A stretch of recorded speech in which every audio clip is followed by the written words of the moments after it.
नमस्कार। मैं प्रोफेसर मीना श्रीवास्तव, शासकीय कमला राजा कन्या स्नातकोत्तर स्वशासी महाविद्यालय ग्वालियर में इतिहास विषय की प्राध्यापक और विभागाध्यक्ष हूँ। आज मैं आप सभी के समक्ष उपस्थित हूँ ग्वालियर क्षेत्र के इतिहास के साथ में, जिसमें मैं आपसे बात करूँगी तोमर राजा वीर सिंह देव तोमर की उपलब्धियों के संबंध में। 1375 ईस्वी से लेकर के 1400 ईस्वी तक का संपूर्ण काल वीर सिंह देव तोमर का माना जाता है।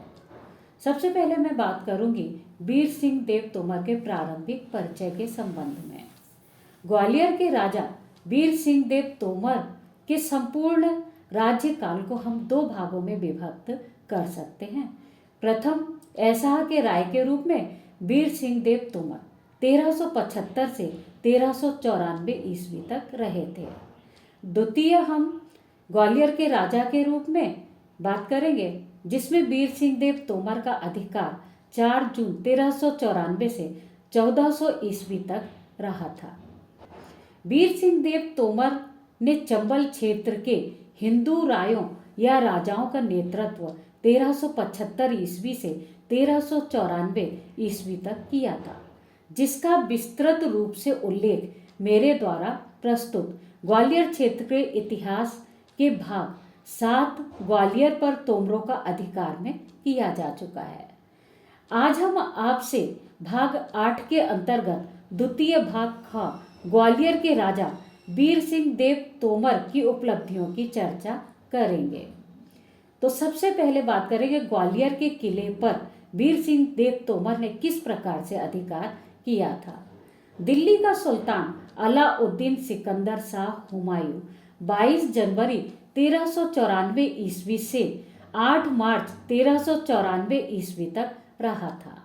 उसने जनवरी 1394 ईस्वी में वीर सिंह देव तोमर को फरमान लिखकर गोपाचलगढ़ का प्रशासक नियुक्त कर दिया था, परंतु ग्वालियर का तुर्क प्रशासक सिकंदर खां, जो कि पूर्व में इल्तुतमिश के द्वारा नियुक्त सईद मीरज याकूब का वंशज था, वह इस फरमान को स्वीकार नहीं कर रहा था और किले का अधिकार वीर सिंह देव तोमर को देने के लिए तैयार नहीं था। अतः वीर सिंह देव तोमर ने अपने मंत्रियों की सलाह से कूटनीति का सहारा लिया और होली के त्योहार पर वीर सिंह देव तोमर ने गढ़ के प्रशासनिक अधिकारी हाकिम सिकंदर खां और कोतवाल सादात खां एवं गढ़ के तुर्कों को भोजन के लिए आमंत्रित किया। भोजन के समय शिखरन अर्थात की दही में अफीम मिला दी गई। फजल अली की कुलियाते ग्वालियरी नामक रचना के अनुसार खाने की जमात खत्म हुई और तभी तमाम अजीज सोने के लिए चले गए। तब कन्नातों की रस्सी काट दी गई और मजलिस अर्थात कि उस स्थान में खून बहा दिया गया। स्पष्ट है कि वीर सिंह देव तोमर के संकेत पर सेवकों ने तंबू काट दिया और तंबू के गिरने से भगदड़ मच गई। स्थिति का लाभ उठाकर तोमर सेना तुर्कों पर टूट पड़ी और उन्हें मार भगाया। जब यह संघर्ष चल रहा था, तभी एक डोमिनी, जो कि गाने बजाने का काम करती थी, उसने किले का द्वार अंदर से बंद कर लिया। 7 दिन के बाद बड़ी कठिनाई के उपरांत किले का द्वार खुलवाया जा सका। इस प्रकार से वीर सिंह देव तोमर ने गोपाचलगढ़ पर अपना अधिकार स्थापित सफलतापूर्वक कर लिया, जिसका उल्लेख गोपाचल आख्यान में हमें प्राप्त होता है। अब मैं बात करूंगी स्वतंत्र राज्य की स्थापना के बारे में। 23 मार्च 1394 ईस्वी को दिल्ली का सुल्तान फिरोज शाह तुगलक का सबसे छोटा पुत्र नासिरुद्दीन मोहम्मद शाह तुगलक सुल्तान बना। इसने ग्वालियर पर अधिकार हेतु आक्रमण किया। वीर सिंह देव तोमर ने इसे पराजित किया, जिसका उल्लेख ग्वालियर गढ़ के गंगोला ताल के आषाढ़ शुक्ल 5 विक्रम संवत 1338 के अभिलेख में प्राप्त होता है, जो कि इस प्रकार से है। उद्धरणे सहित संख्य सक निपात ते, अर्थात कि वीर सिंह देव और उनके युवराज उद्धरण देव ने शकों का निपात किया, अर्थात कि उन्हें हराया। यह अभिलेख 4 जून 1394 ईस्वी का है, जिससे यह स्पष्ट रूप से प्रमाणित होता है कि वीर सिंह देव तोमर को दिल्ली सुल्तान नासिरुद्दीन मोहम्मद शाह अपने अधीन नहीं कर सका था। इस प्रकार ग्वालियर तोमरों के एक स्वतंत्र राज्य के रूप में स्थापित हो गया। अब हम बात करेंगे साहित्य के क्षेत्र में वीर सिंह देव तोमर के योगदान के बारे में।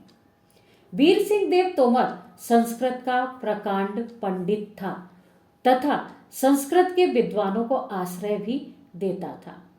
उन्होंने अपना वीर सिंहावलोक नामक वैद्यक अर्थात कि चिकित्सा संबंधी ग्रंथ संस्कृत में लिखा था। इस ग्रंथ की रचना वीर सिंह देव तोमर ने 1382 ईस्वी में की थी। इस पुस्तक की प्रतिलिपि वीर सिंह देव तोमर की आज्ञा से सारंगधरी अर्थात कि सारंगधर ने की थी। सारंगधर की वीर सिंहावलोक की प्रति से ज्ञात होता है कि विक्रम संवत 1439 को रचित इस ग्रंथ की रचना वीर सिंह देव ने लोक हित के लिए पूर्व मुनियों के द्वारा निर्दिष्ट मार्ग पर की। इस ग्रंथ में आयुर्वेद तथा ज्योतिष आदि शास्त्रों का एक साथ विवरण दिया गया है एवं यह भी ज्ञात होता है कि वीर सिंह देव तोमर विद्या व्यसनी था। उसके समय में शास्त्र चिंतन तथा साहित्य सृजन चल रहा था। वीर सिंह देव महारण्यक की परंपरा में ज्योतिष और वैद्यक के सिद्धांतों को मिलाकर कर्म विपाक वीर सिंहावलोक की रचना की। आयुर्वेद में रोगी के पूर्व जन्म और पूर्व कर्म का विवरण महर्षि चरक ने भी किया है। स्पष्ट है कि महर्षि चरक की इसी विचारधारा से राजा वीर सिंह देव तोमर प्रभावित थे और उसी का वर्णन उन्होंने वीर सिंहावलोक में किया है। अब हम बात करेंगे इनकी दूसरी रचना के बारे में, दुर्गा भक्ति तरंगणी के संबंध में। मार्च 1394 ईस्वी में वीर सिंह देव तोमर ने ग्वालियर गढ़ के प्रशासक संयत हाकिम सिकंदर खां को मारकर अधिकार स्थापित किया था। इसके बाद चैत्र की जो दुर्गा अष्टमी पड़ी उस समय उन्होंने गोपाचलगढ़ पर जो उन्होंने स्वतंत्रता पूर्वक मनाई थी, उस समय संभवतया तभी इस ग्रंथ की रचना की। अब हम बात करेंगे वीर सिंह देव तोमर द्वारा धार्मिक उत्थान के कार्यों के संबंध में। वह शिव और शक्ति का उपासक था। वीर सिंह देव तोमर ने गंगोला ताल के अभिलेख में सर्वप्रथम ओम नमः शिवाय अंकित करवाया था।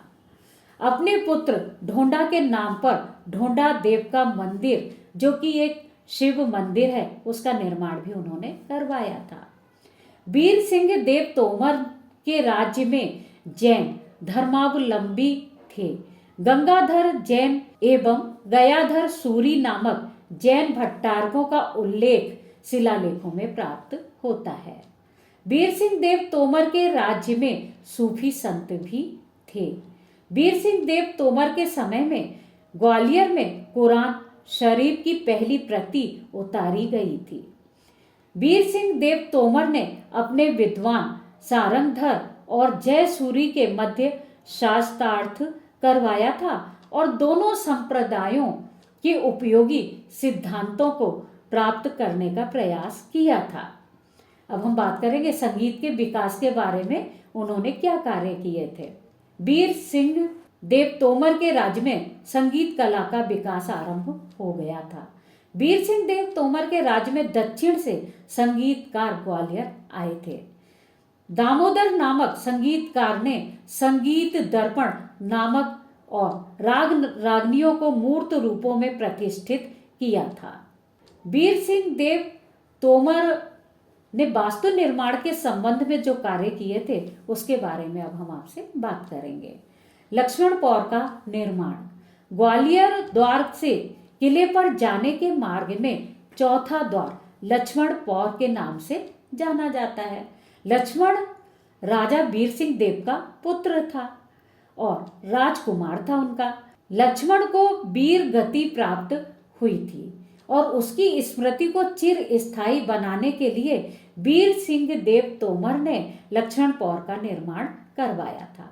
अब हम बात करेंगे ढोंडा द्वार के संबंध में।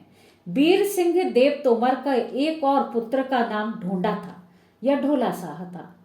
तत्कालीन किसी युद्ध में वीर सिंह देव तोमर ने ढोंडा द्वार की दिशा की ओर से किए गए आक्रमण की प्रतिरक्षा का भार अपने पुत्र ढोंडा को सौंपा था।